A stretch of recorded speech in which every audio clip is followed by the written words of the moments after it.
creating the perfect study routine doesn't mean piling on all the techniques you've ever heard of into your already packed schedule. The art of effective exam prepping involves recognizing your strengths and weaknesses, understanding the nature of the beast that's in front of you, and adapting your study routine to best fit your style and that of the exam itself. But let's be practical here. What exactly should you look for when creating that perfect study routine? Hi everyone, my name is Anamascara and I help students and young professionals like yourself achieve their academic and career goals without sacrificing their mental health.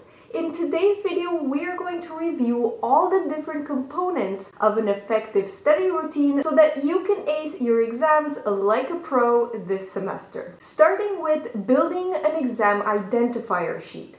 This can be a cue card or a sticky note containing crucial information about the exam that you are about to take.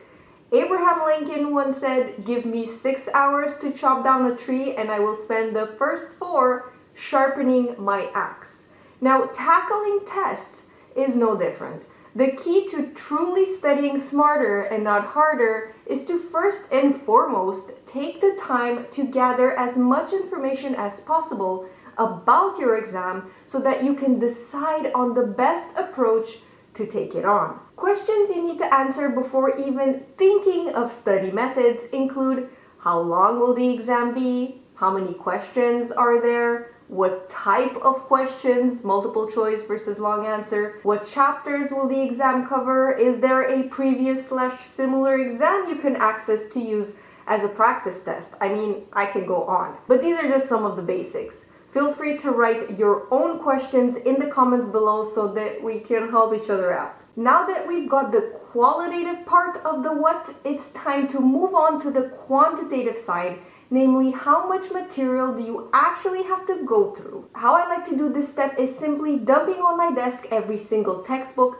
slide deck, notebook, or article that I know contains material that I will be tested on. The next step, I'm sorry to say because I know it's a bummer hearing this, but it's to make a checklist of everything you have in front of you. I personally like to go very detailed by making a check mark next to every chapter I have to read, but you can bunch it up if this works better for you, meaning instead of saying, read chapter 1, you can say read chapters 1 to 5. I know this might take a bit of time, but trust me, it hits differently when you actually see how much you have to go through on paper. It might be intimidating at first, but it makes it so much easier to organize and even assess your own skills by doing this. Because the next step is blocking your time or creating a study schedule. I don't want to get too much into detail because next week's video is all about study schedules, but to give you a sneak peek, the secret is compartmentalization. Long name, amazing results. The best way to promote flow, or as I like to call it, entering the study bubble, is to reduce task switching and promote focus by getting fully immersed in one subject/one method at a time. But more on that next week, so hit that notification bell so you don't miss that video. It's gonna be a legend, wait for it, Terry.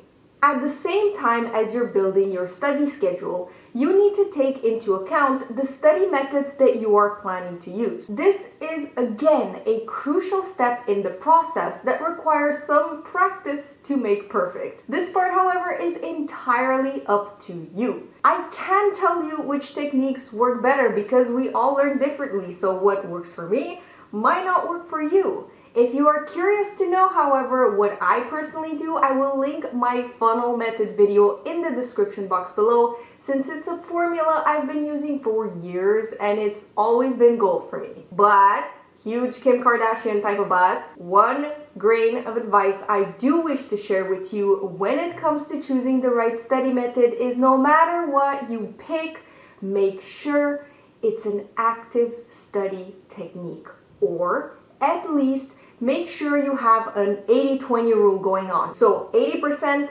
active, 20% passive techniques in your mix. This will completely change the game for you I promise. If you want me to do an updated active reading video, please give this one a thumbs up so that I can start working on that for you. Moving on, no study routine is complete without a study guide. I have a step-by-step tutorial on how to create one below in the description, but I cannot stress enough the importance of actively questioning and extracting key information from your study material and condensing it into a study guide or cheat sheet, call it whatever you want. As a reference point, this document should contain information you have trouble remembering, you have to know by heart, such as formulas, or gives you a blitz/outline of the elements you need to understand or remember. Mnemonics, for example. I'm a huge fan of the mnemonic technique when creating my study guide. Here is an example of how the phrase, "My very excited mother just served us 9 pies," can help you remember the order of the planets. Last, but definitely not least, are practice tests. This part of a study routine is often overlooked, yet in my personal opinion is one of the best ways of tackling exam stress because it gives you tangible/visible proof of progress. I've been asked so many times, when do I know it's time to stop studying? When do I know I'm ready? To me, it's not when I've completed all my readings, but rather it's when I've aced all my practice tests. Integrating frequent testing sessions in your study routine is absolute chef's kiss for understanding/applying what you've learned, thus increasing your level of mastery, but also acts as a strong motivator because it gives you evidence of progress and growth. Now, if you're telling me, "Anna, I can't find any practice test anywhere, what do I do?" Simple.